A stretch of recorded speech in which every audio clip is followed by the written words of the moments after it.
Bu ifadəni olduğu kimi köçürəcəm. Yenidən yazıram. Kök altında 24 çıxılsın 5'in qüvvətində 11 vurulsun. 22'nin əvəzinə 2 vurulsun 11 kimi düşünmək olar. Yəni ifadənin kvadratı, onun da qüvvəti 11. Burada müxtəsər tətbiq etsək, yəni A plus B-nin kvadratını düzgün tətbiq etsək, kök 3'ün kvadratı 3 plus hasilin 2 misli.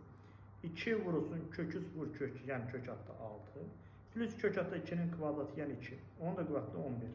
Bu da yenidən bərabərdir.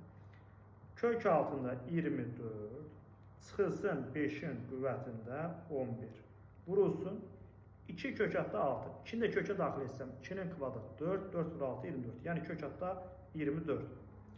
3 plus 2 yəni 5. Bunun da qüvvətində 11. Bu da yenidən bərabərdir. Diqqət edin, qüvvətlər eyni olduğu üçün qüvvəti saxlayacağım və əsaslara vuracağım. Qeyd edirəm. Kök altında 24 çıxılsın 5 vurulsun kök altında 24 plus 5. Bu da yenidən bərabərdir. A kvadratı çıx B kvadratını üstürdür. Kök 24'ün kvadratı ilə 24'dür. Çıxılsın 5'in kvadratı 25'dir. Və onun da qüvvətində 11. Bu da bərabərdir.